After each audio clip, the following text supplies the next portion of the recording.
Super, maintenant on va voir qu'on peut lancer des fonctions quand nos animations se déclenchent, quand elles se terminent et quand elles sont en cours de réalisation. Ici on va enlever ça, tac, on va rester voilà, sur notre JS ici, très bien.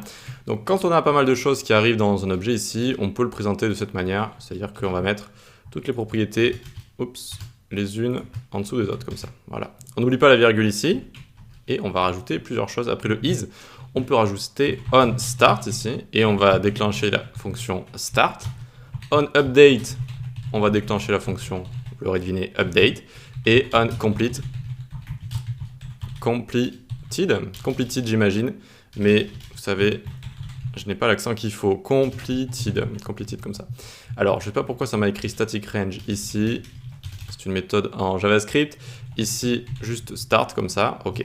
Donc onStart, onUpdate, onComplete, ça fait partie de GreenSock, ok. Et la start, update et completed, ça va être des fonctions qu'on va pouvoir se créer à la main. Donc on peut venir en dessous ici et se faire fonction start. Et là on va marquer déclenchement. Hop, donc c'est quelque chose qui va se lancer quand l'animation se lance. Ça peut être très utile quand on a envie vraiment d'avoir des interactions, des animations, des fonctionnalités qui se lancent en même temps qu'une animation se lance. Ok, donc là on va le voir dans la console et on va voir nos deux autres fonctions qui vont être update et completed. Ok, hop, et ici donc update, qu'est-ce qu'on peut écrire? On peut écrire mise à jour par exemple. Mise à jour. Et ici, completed ou complete? Bref, on ira voir la prononciation. Ici, on va écrire fin parce que ce sera la fin de l'animation. Ok, super, tout est en place. C'est bon, c'est comme ça que ça se présente, d'accord? Donc normalement, ça devrait fonctionner. On vient ici et déjà, vu que je suis un peu perfectionniste, on va voir ça. Completed pour voir. Completed, c'est ça, c'était la bonne prononciation. Maintenant, on le saura. Et donc du coup, voyons voir, on ouvre la console ici. Et qu'est-ce qu'on a? Regardez. Déclenchement, mise à jour, fin. Mais mise à jour, on n'en a pas qu'une. On a 60 fois, la fonction s'est fait appeler 60 fois. Mais alors, c'est appelé quand cette fonction? Eh bien, c'est appelé quand on a notre animation qui est en cours.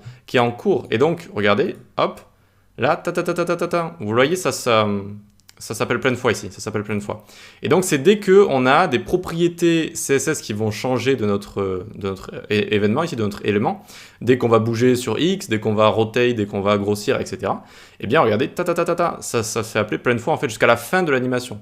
Jusqu'à la fin de l'animation. Parce qu'au final, qu'est-ce que c'est une animation? C'est ça, c'est plein d'appels avec à chaque fois des valeurs différentes.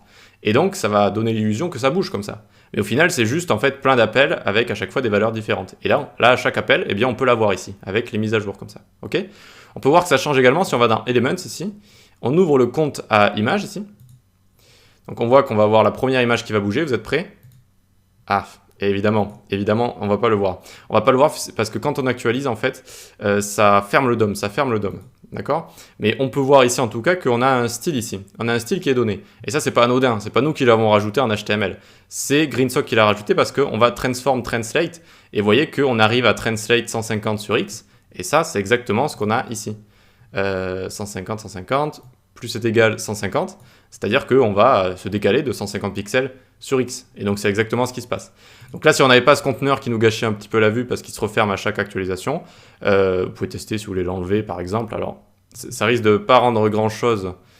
Je veux dire, les images vont plus trop être centrées, etc. Mais juste pour que vous voyez que ça se modifie, en fait. Donc, regardez. Là, on le voit. On voit le orange ici. Regardez, j'actualise. Hop, et vous voyez le orange là. Ça change à chaque fois. Ça change. Sur X, ça fait que se modifier comme ça. Et bien à chaque fois que ça se modifie, on va appeler en même temps la fonction mise à jour comme ça. Ok? Allez, on replace container juste pour que ce soit centré nos images juste ici. Hop, CTRL Z. Ok. Et voilà, super, on sait comment appeler des fonctions callback. Et oui, parce que c'est des fonctions callback, c'est des fonctions de rappel qu'on va rappeler dans certains endroits, donc au début, à la fin, et quand l'animation est en cours. Allez, on continue.